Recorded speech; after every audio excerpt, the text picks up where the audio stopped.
Hi, അസ്സലാമു അലൈക്കും. ഇന്ന് ഞാൻ വന്നിരിക്കുന്നത് നല്ലൊരു കടല മസാലയുടെ റെസിപ്പിയുമായിട്ടാണ്.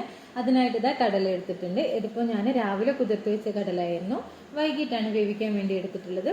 നന്നായി കഴുകി അതിലെ വെള്ളമെല്ലാം ഊറ്റിക്കളഞ്ഞതിന് ശേഷം ഞാൻ കടല ഒരു കുക്കറിലോട്ട് മാറ്റിയിട്ടുണ്ട്.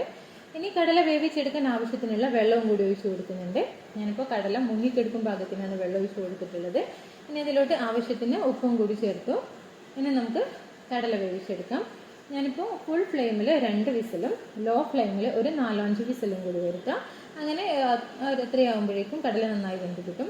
ഇനി ഒരു പാൻ ചൂടാക്കി അതിലോട്ട് വെളിച്ചെണ്ണ ഒഴിച്ചു കൊടുത്തിട്ടുണ്ട്. വെളിച്ചെണ്ണ നന്നായി ചൂടായി വരുന്ന സമയത്ത് അതിലോട്ട് 1/2 ടേബിൾ സ്പൂൺ കടുക് ഇട്ടൊന്ന് പൊട്ടിച്ചെടുക്കണം. കടുക് മുഴുവനായിട്ട് പൊട്ടിക്കഴിഞ്ഞതിന് ശേഷം മാത്രം അതിലോട്ട് ഒരു 4 അല്ലി വെളുത്തുള്ളിയും ഒരു ചെറിയ കഷ്ണം ഇഞ്ചിയും കൂടി ചേർത്തിട്ട് ഒന്ന് നമുക്ക് വഴറ്റിയെടുക്കാം. ഇഞ്ചിയുടെയും വെളുത്തുള്ളിയുടെയൊക്കെ ഒരു പച്ച സ്മെല്ല് മാറുന്നവരെ ഒന്ന് വഴറ്റിയെടുക്കാം.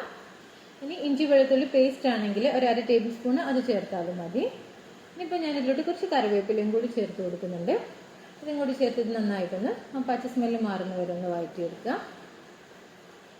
പിന്നെ എൻ്റെ ചാനൽ ഇതുവരെ സബ്സ്ക്രൈബ് ചെയ്ത് കാണുന്ന കൂട്ടുകാരൻ്റെ ഒന്ന് സബ്സ്ക്രൈബ് ചെയ്ത് സപ്പോർട്ട് ചെയ്യണേ. കൂടാതെ വീഡിയോ ഇഷ്ടമാവാൻ ലൈക്ക് അടിക്കാനും മറക്കരുത്. പിന്നെ നിങ്ങൾക്ക് എൻ്റെ വീഡിയോയെക്കുറിച്ച് എൻ്റെ അഭിപ്രായങ്ങളുണ്ടെങ്കിലും അതെല്ലാം കമൻറ്റ് ബോക്സിലൊന്ന് അറിയിക്കും കൂടി ചെയ്യണേ.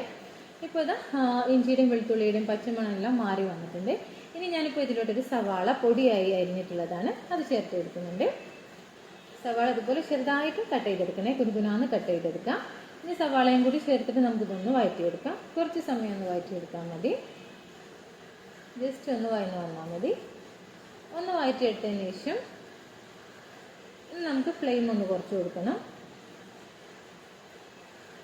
ഇനി ഞാൻ ഫ്ലെയിം ഒന്ന് കുറച്ച് കൊടുത്തിട്ടുണ്ട്. ഇനി നമുക്കിതിലോട്ട് കുറച്ച് മസാലകൾ ചേർത്ത് കൊടുക്കാം. അപ്പോൾ ഞാനിപ്പോൾ ഒരു 1/2 ടേബിൾ സ്പൂൺ മുളക് പൊടി ചേർത്ത് കൊടുക്കുന്നുണ്ട്. കാശ്മീരി മുളക് പൊടിയാണ് ഇപ്പോൾ ചേർത്തിട്ടുള്ളത്. സാധാ മുളക് പൊടി ചേർത്താലും മതി. ഇനി 1 ടേബിൾ സ്പൂൺ മല്ലിപ്പൊടി ചേർത്ത് കൊടുക്കാം. 1/4 ടീസ്പൂൺ മഞ്ഞൾപ്പൊടി ചേർത്ത് കൊടുക്കുന്നുണ്ട്. 1/2 ടീസ്പൂൺ ഗരം മസാലപ്പൊടിയും കൂടി ചേർത്ത് കൊടുക്കാം. 1/2 ടേബിൾ സ്പൂൺ കുരുമുളക് പൊടിയും കൂടി ചേർത്ത് കൊടുക്കുന്നുണ്ട്. ഇനി ഇതെല്ലാം കൂടി ചേർത്തിട്ട് നന്നായിട്ടൊന്ന് വഴറ്റിയെടുക്കണം. നന്നായിട്ടൊന്ന് വഴറ്റിയെടുക്കാം. പിന്നെ മുളക് പൊടിയും കുരുമുളക് പൊടിയും ഒക്കെ ചേർക്കുമ്പോൾ നമ്മുടെ എരിവിനനുസരിച്ച് ചേർത്ത് കൊടുക്കുക കേട്ടോ. ഓരോരുത്തരുടെ എരിവിനനുസരിച്ച് വേണം ചേർത്ത് കൊടുക്കാൻ. ഞാനിപ്പോൾ ഇതിലോട്ട് കുറച്ച് ഉപ്പും കൂടി ചേർത്തിട്ടുണ്ടായിരുന്നു. ഉപ്പ് ചേർക്കുന്നത് വീഡിയോയിൽ വിട്ടുപോയിട്ടോ കാണിക്കാൻ. അപ്പോൾ ഞാൻ കുറച്ച് ഉപ്പും കൂടിയും ചേർത്ത് കൊടുത്തിട്ടുണ്ട്. അതും കൂടി ചേർത്ത് നമ്മൾ ഈ മസാല ഒന്ന് വഴറ്റിയെടുക്കണം. ഉപ്പ് ചേർക്കുന്ന സമയത്ത് നമ്മൾ മസാലയിലോട്ടുള്ള ഉപ്പ് മാത്രം ചേർത്താൽ മതി. കടല നമ്മൾ ഉപ്പ് ചേർത്തിട്ടാണ് വേവിക്കുന്നത്. അപ്പം കുറച്ച് ഉപ്പ് മാത്രം ചേർത്തിട്ട് ഈ മസാലയുടെ പച്ചമണമെല്ലാം ഒന്ന് മാറുന്നവരെ ഒന്ന് വഴറ്റിയെടുക്കാം.